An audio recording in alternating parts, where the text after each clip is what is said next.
Welcome to the Vault Excel.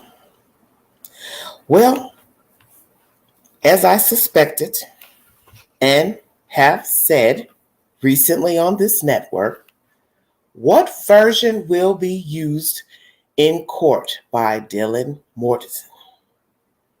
And now, not even 24 hours later, from our last live stream, we have new information coming out of News Nation. You can't make this stuff up. I have never, ever, which I'm getting ready to lie now by saying that. Yes, I have. I have seen ratchetness pertaining to dead people. And now we are back again with more ratchetness pertaining to dead people. It's one thing with the children's stories. Camille McKinney, Summer Wells, Evelyn Boswell, Cal City Boys. He said it, she said it, they did this and blah, blah, blah. Never no verification to nothing. And now we have more he said, she said. I'm going to make this as short and sweet as possible because I told you all this was going to happen and we haven't even made it to court yet. A jury hasn't been picked yet. Mr. Kohlberger hasn't even pled innocent or guilty yet. And now there is a new version added that was not mentioned in the affidavit. News Nation is the source. Thank you for joining me. Wow. This is ridiculous.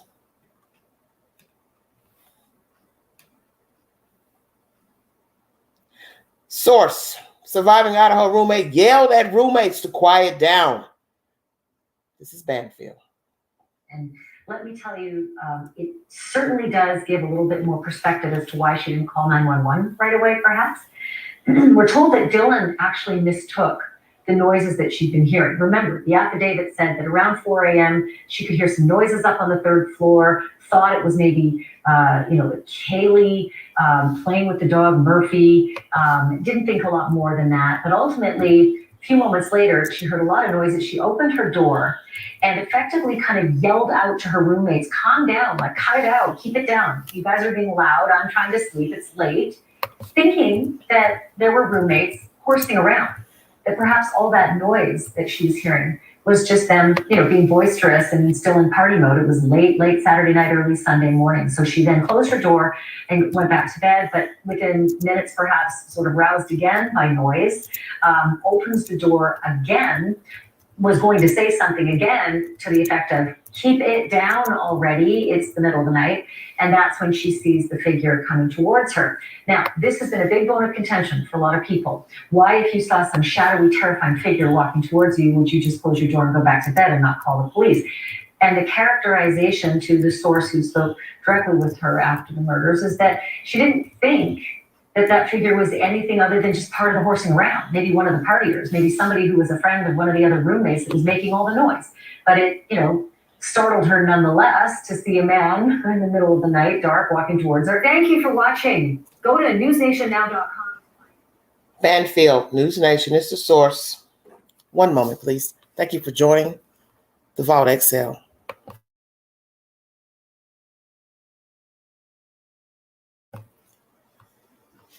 What are the odds of a source contacting News Nation after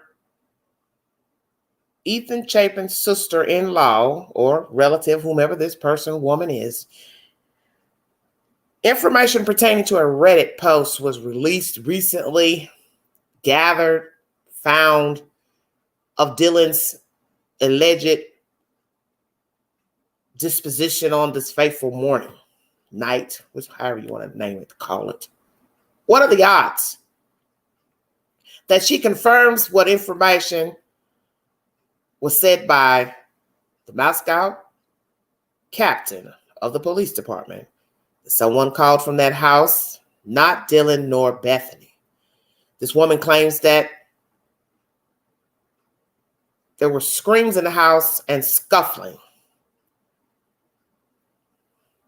but yet it was downplayed in the affidavit.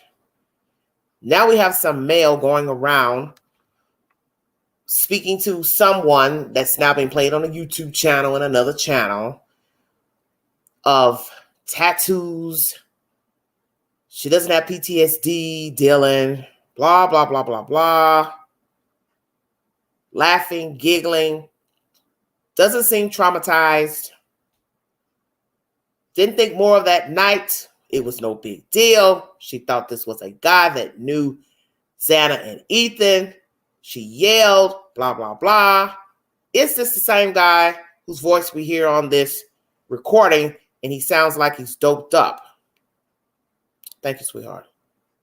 Because he sounds doped up in the audio, please go to my community post. I posted it to my community board via someone else's channel. I think it's BS. The allegations that the FBI made her say certain things in the affidavit, I don't believe that. And that's a disrespect to the FBI and the state police and Moscow Police Department. At the time of this murder, which was the 13th of November, there was no suspect. So why would any law enforcement try to, one, interrogate you harshly, says this source in an audio? It's why she got a lawyer, because I guess she felt intimidated and felt like they were trying to pin it on her. She gets a lawyer, but then in the same breath, you'll say, well, it was no big deal. She yelled, told him to shut the F up, went back to sleep. But nowhere in that conversation do you say she opened and closed the door 3 times. So basically, you're trying to say, one, she was forced to get a lawyer because they were trying to implicate her in the crime, but then they made her say things that weren't true in the affidavit. Now, this is somebody's audio. So which is it? She felt intimidated by law enforcement, that she was being implicated or fingered, or she was scared, frozen shock face, saw the suspect after the 3rd time. Which is it? Because it can't be both. Who is this source talking to News Nation? 1, is it Dylan Mortensen? 2, is it Bethany Funk? Is it someone speaking on behalf of Dylan, a friend, relative, boyfriend, sidekick, new kick, parent? Who's this guy pretending that he's in the inner circle with her, speaking on an audio as if he's doped up? Because he's contradicting himself inside of that audio as well. Because one minute you're throwing the book at law enforcement as if they made her say those things and are not true. And then in the next breath, you're saying she felt forced to get an attorney. Well, they're going to ask her questions because she is allegedly the person that was in the house that wasn't murdered. And the dead people can't talk, and the dog can't talk. And if it was no big deal, the noise, and Kohlberger walked by and she thought he was a friend of Xana and Ethan's, and they were partying and having fun, then why would she go get somebody to come to the house out of fear? So I'm going to ask Dylan once again, which version are we on today? Today's Friday, if you didn't know, because I'm utterly confused. I told you all this was going to happen. I told you that Dylan has given different versions, because I told you, you can dissect the story however you want. You can believe whatever version you want. But in the end, this is just a version. And you can get an attitude. You can get snide. You can unsubscribe. I don't give a damn. Because I'm judging according to the information per the police department and the affidavit. So if you have a problem with my commentary, then you should be mad at Dylan, not Angela. Because the information is coming from her allegedly. Now the version has changed. She's yelled at somebody to stop making noise. So who was she yelling at? Xana or Kaylee or Maddie or both? Or 3? I'm confused. You want me to believe that the FBI told her to make up all that stuff that's in the affidavit? Whoever this mystery guy is that's content floating around on YouTube right now. The FBI told her to say, hey, say you opened the door 3 times. Say you heard the dog barking. Say you thought Kaylee was playing with the dog. Say you thought somebody's here. Say you thought you heard somebody whimpering. Make up, I'm going to help you. Do you hear yourself? How stupid that sounds. There wasn't even a suspect November 13th and days after. Kohlberger's car wasn't made until the 25th and the 29th by 2 other Washington State University police officers. So if you're going to come with something, come with a fucking receipt.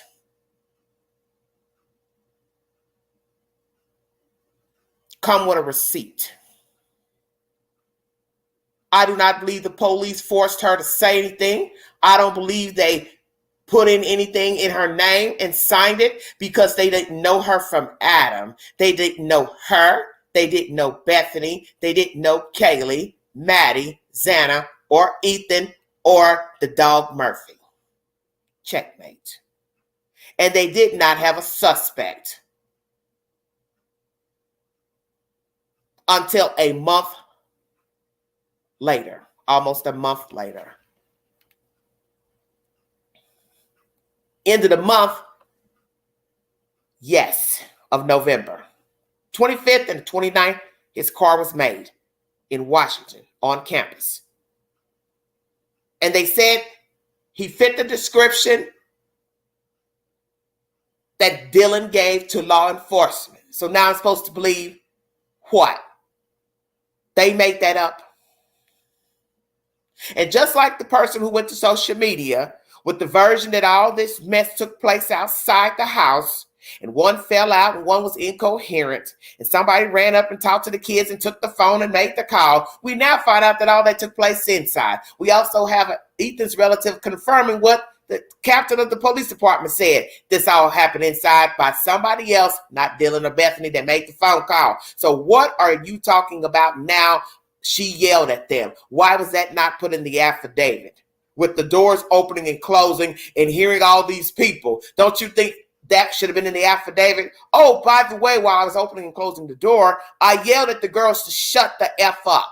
I'm trying to sleep, blah, blah, blah, blah, blah. Why would they leave that out? If this is her version, she would tell them, yeah, I yelled, I cursed, they were keeping me up, they were making a lot of noise upstairs and around the corner. I opened and closed the door, and then I saw this guy. I wasn't a frozen shock because I wasn't expecting anyone. I assumed it was Ethan and Xana's friend. That's how you word that. So why was that not put into the affidavit? I'll wait. Let me tell you what is going on here. As I have said yesterday and previously, her version was going to change. And I suspected it would be changed during court. We haven't even got to the month of March yet. And we now have this buffoonery released by a source, which is probably the same source that pushed out that nonsense months ago that they all were outside. And then we later find out this incident of the 911 call took place inside. Someone is working for Dylan, or Dylan is the one leaking this information to News Nation. Take your pick. But it can't be the police made her say these things. And then they also were forcing her hand for her to go get a lawyer. It can't be both. So choose a box. This is called damage control. This is called, they found that woman's post on Reddit where she's telling people, I heard screams and I did nothing. And I lied in wait 7 hours and called my friend over because I was allegedly scared and didn't want to come out of my room. And now I've got to try to refute that because people are now talking about me worse. People are now making more ugly videos about me and accusing me of being involved, accusing me of knowing Kohlberger, accusing me of setting it up with Mr. Kohlberger. I've got to do damage control. Checkmate. Thank you, silly. Exactly. So if indeed this is damage control, then that means Dylan is doing what I said she was doing in the first place, which is lying. Her conscience is eating her ass up. So she's now sending messages to the news desk, or someone is sending them on her behalf with her consent. Checkmate. Because you see, the truth never needs explanation. The truth doesn't need repeating. The truth never changes. Checkmate. Reddit posts revealed, and now this new source goes to News Nation to say she yelled at the roommates that night. It really was no big deal, the noise. Per this messenger that's on YouTube now, some guy talking on an audio. So the guy that's talking, do you know Dylan? Because you're telling people that, yes, you do. You're in the tight circle. She doesn't have PTSD. She's not upset. She's giddy. Well, I think some of us thought that anyway when the tabloid took a picture of her running outside near her home in the cold with shorts on. Don't look too disturbed. Kind of cold outside for shorts. Kind of cold to be out in shorts running around when people are talking about you on social media. I'm just saying. Dylan, let me say this to you and I'm going to check out of here.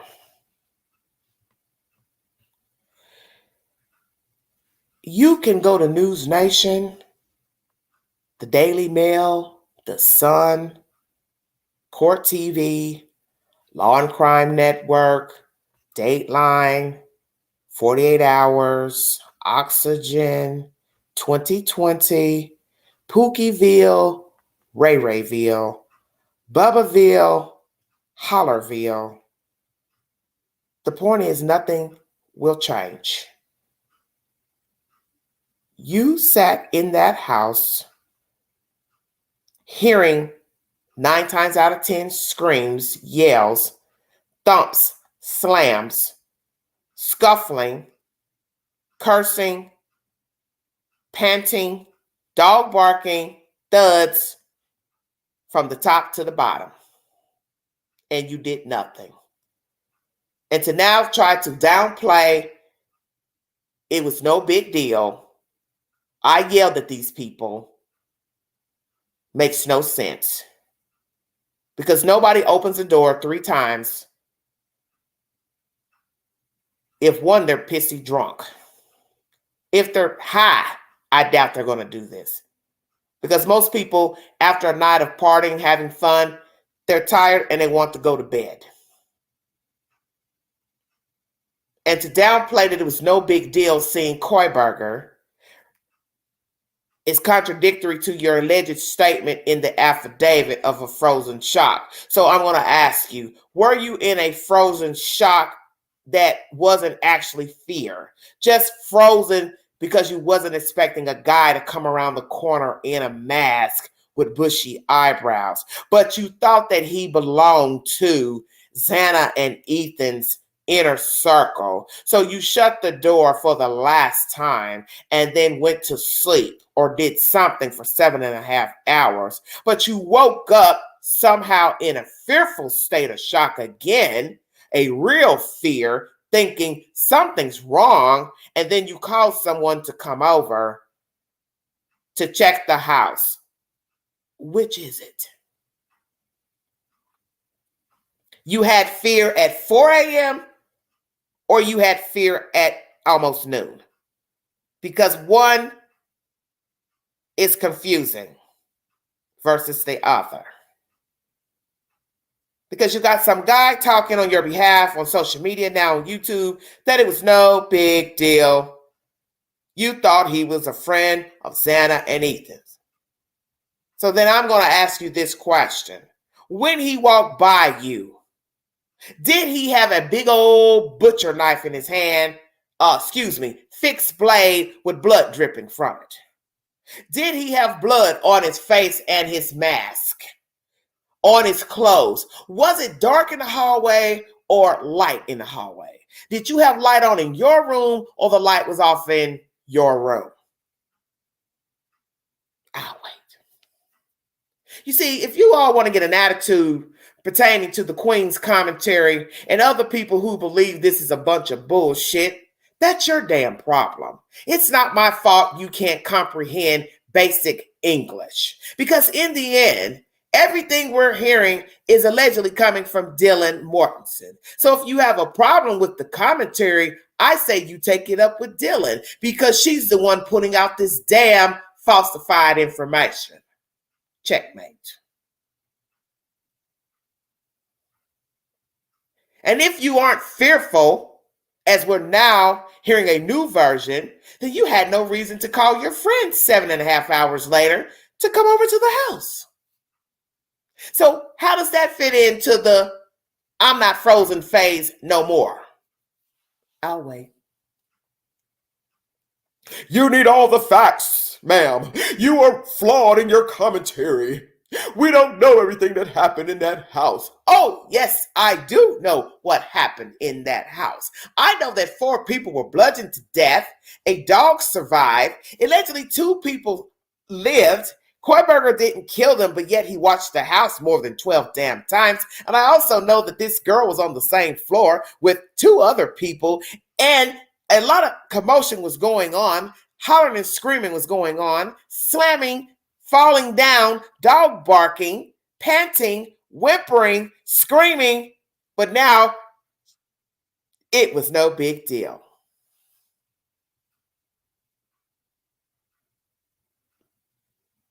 Or did I sum that up correctly?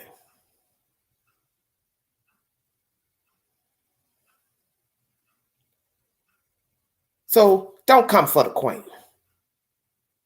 Because see, the thing I do that most people won't do is pay attention to the information. Never once did I ever bring he said, she said, and gossip pertaining to the Idaho 4. Everything I brought is what allegedly was said in an affidavit and by the police department. And I give my opinion pertaining to that said information.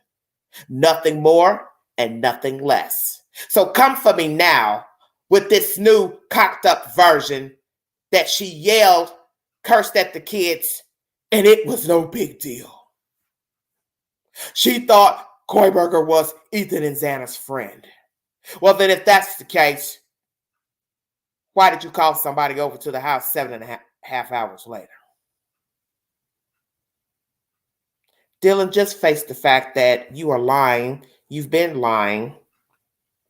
You know that you're lying, and you know that others who are well equipped in the brain department have caught you with your tail in the trap.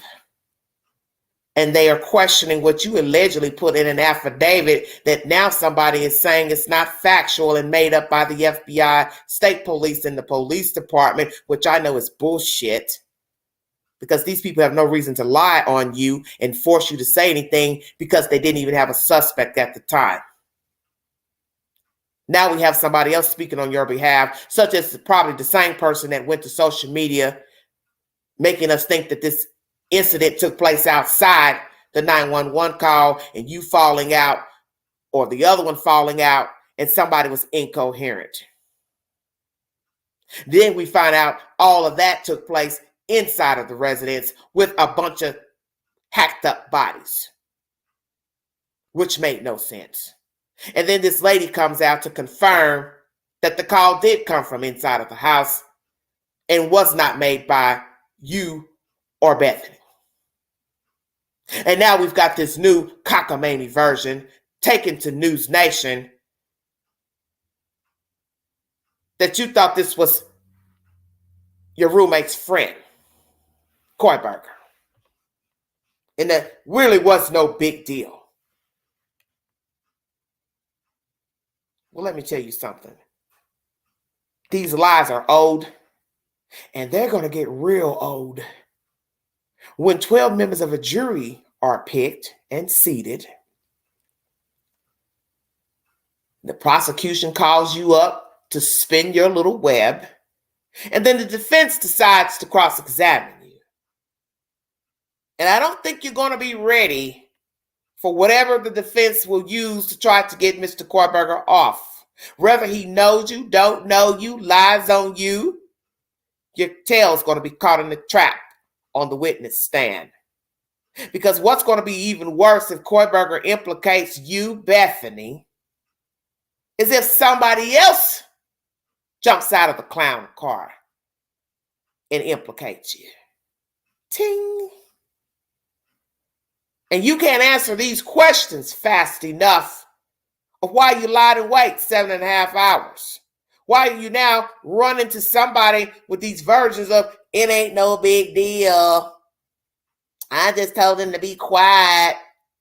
But yet that wasn't put in the affidavit. Don't you think that would be important information while you're opening and closing doors to tell the police, oh yeah, by the way, I did yell at the kids to keep it down. I thought Kohlberger or the guy that walked by me in the mask was their friend. I didn't see that in the affidavit.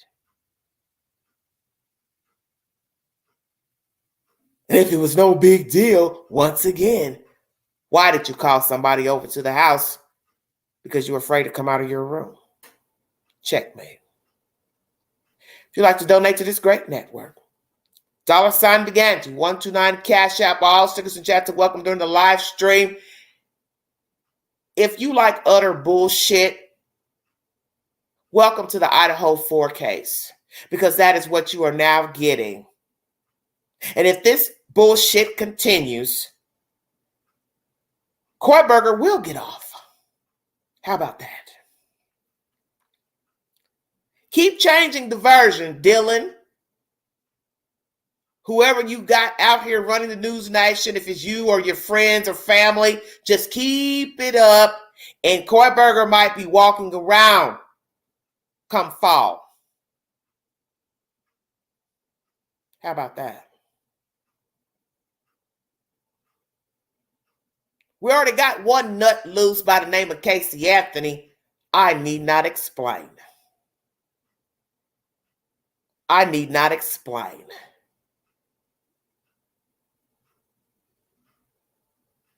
Because that's all it takes to get a person off is reasonable doubt. OJ's free.